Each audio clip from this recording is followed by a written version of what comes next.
I'm Siggy Joseph. I'm a GP in Midlothian and I specialise in women's health and looking after the needs of our female patients. There's quite a number of people that might believe that the menopause can just be a sudden event in their life. The term itself does relate to a period of time that's 12 months after your last period, but we know that the symptoms can last for years or months before that date and also for some time afterwards. Patients can experience a huge amount of symptoms that can range from mental health symptoms like sleep disturbance, forgetfulness, brain fog, anxiety, and then you can get a lot of physical symptoms. Some patients get palpitations, their bleeding pattern changes to skin and hair, and weight particularly as well. So there's quite a lot of things we can do in that period of time before your actual official menopause to try and help control the symptoms and to make things more comfortable for you, such as night sweats and daytime flushing as well. And so it's about getting the right help. Find some information, there's a wealth of information. There'll be information on NHS Inform. Speak to friends, speak to your partner, get the support you need from your primary care team if needed. It's not always the doctor you'll speak to, but when you speak to somebody within the team, they should be able to signpost you to places to get help, perhaps medication and things that we can do to help you in that period of time. To experience menopause in a more positive way, the more information a patient has, the more empowered they can be to get the right help that they need. So I would encourage everyone to look on NHS Inform for that information. Like most people, I thought that menopause was something that just happened to women in their 50s. And that just isn't the case.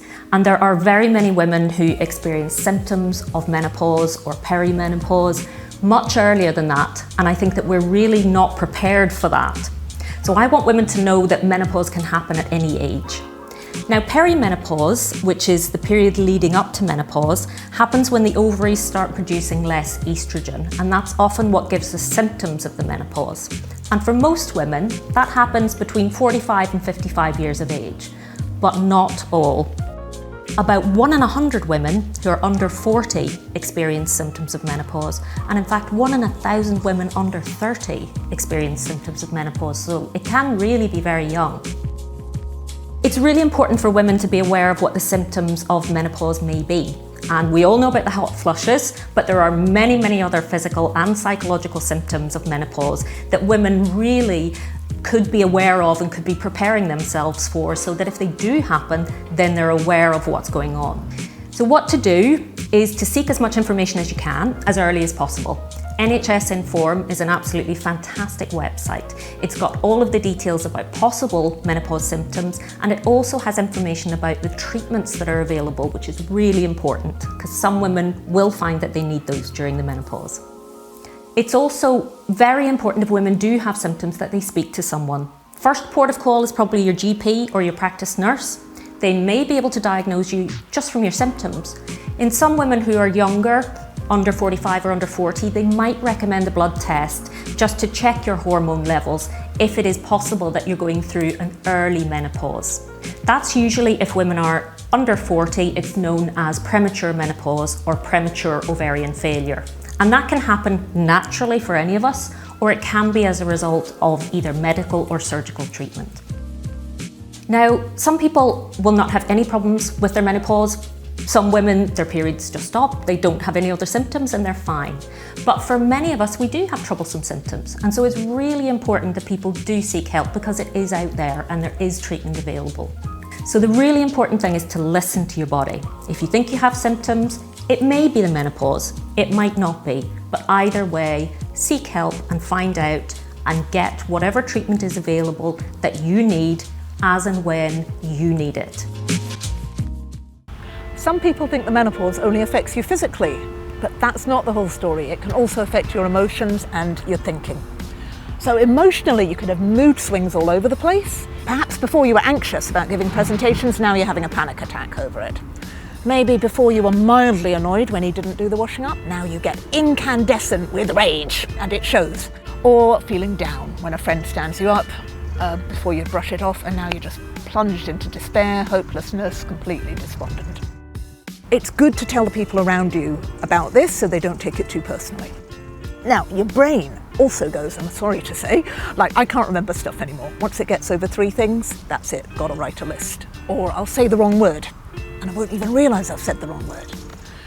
Or it can be harder to concentrate on things or to think clearly. And again, I think it's important to let our colleagues at work and the people we live with know. At work, you don't want them counting it as performance or capability. They need to know that it's due to an underlying health condition, the menopause, and then it doesn't count. And we need to pull in those favours and get some adjustments made. The good news is, once you have navigated these rather choppy waters of menopause, there's some good water at the end of it. You're just your own woman, you don't give a f*** anymore, you're not putting everyone else first, you're doing what's good for you. Menopause, I think, is the body's kick up the backside going, you've got to look after yourself, eat healthily, drink properly, sleep well, and do what's good for you. There's loads of information on the NHS Inform website and at the Menopause Cafe charity website, which is where you can meet up with other people going through the menopause. It's important to know you're not alone, you're not going mad. Connect up with other people going through the menopause, share your stories, and you'll feel better. Lots of women do feel anxious about starting the menopause. And it is the case that some women will have complex symptoms that need help and support, but there's nothing to fear with the menopause. It's a completely natural process, like puberty, and a very normal part of a woman's life course. Women do experience symptoms with the menopause, and there are some medical conditions such as osteoporosis which are commoner with the menopause, but there's lots of help and support available. And actually the evidence tells us that when women know what to expect with the menopause, they experience it much more positively. So there's lots of information available on NHS Inform about the menopause, about what to expect, and about where to get help. And it's really important that women get help if and when they need it. So women's local GP practice can provide menopause care, and they can also refer women on to specialist menopause clinics if that's needed. And then of course there's menopause cafes and local menopause support groups, and they're an excellent way for women just to share with other women their experience of the menopause. The menopause is a time of change, and it's often a time of change in a busy time in women's lives, but it's not something to fear, and there's lots of help out there. Everybody thinks that sex is over when you reach the menopause, and that absolutely does not have to be the case. There are some things that happen around the menopause that we need to be aware of, but it's a real shame if people think that their sex lives are over, because there are plenty of things that we can do to support women, to help them if they want to continue to have a sexual expression that feels right for them, for as long as it feels right for them. And the reason that it's really important that we understand it is because there are some aspects of our anatomy that are really significantly affected by the menopause.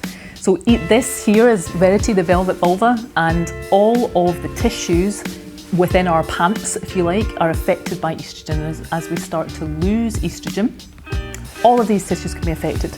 So the clitoris can lose sensation, we can lose fullness, and we can lose tissue in our labia. Our vagina can become dry and painful.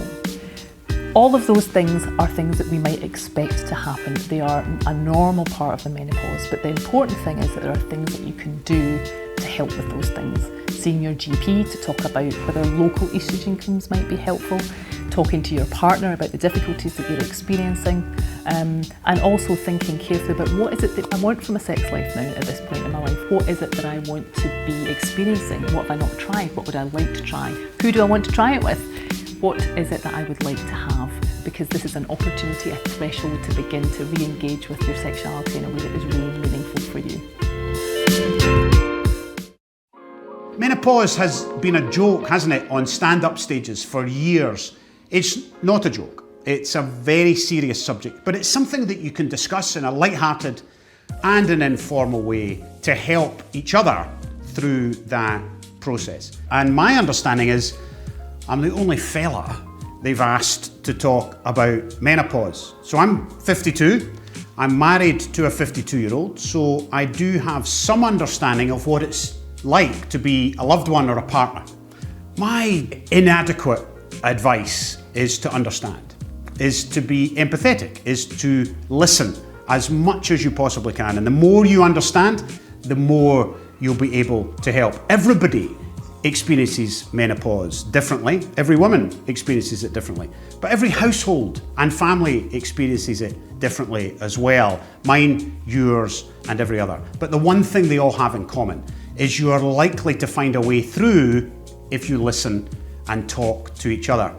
Lots of information is available both here, where you're watching this, and other parts of NHS Inform. So please look for that information if you're a partner, if you're a spouse, if you're a loved one, and help each other through what can be a more challenging time of life. There are many myths about HRT, and at the moment there seem to be two extremes of myths. One is that HRT is bad and should only be taken for severe symptoms and has many risks associated. But at the other extreme, there's another myth that HRT is so wonderful that every woman should take it. I feel that the balance is somewhere in between. The symptoms and consequences of menopause are a result of being low in estrogen. So it makes sense that it might be useful to give estrogen back. And that's the aim of HRT, is to replace the estrogen. For the majority of women who are within 10 years of the menopause or under the age of 60 and have menopausal symptoms that are troublesome or may have risk factors for bone thinning, osteoporosis, then HRT provides far more benefits than risks in terms of symptom control, bone health and heart health. Even for some women who are over the age of 60 who still have persistent troublesome menopausal symptoms, HRT can still provide more benefits than risks. However, it's not perfect. It is known that taking HRT for more than 5 years after the age of 50 can be associated with a small increased risk of breast cancer, believed to be due to HRT stimulating breast cancer cells that's already present, not causing the cancer.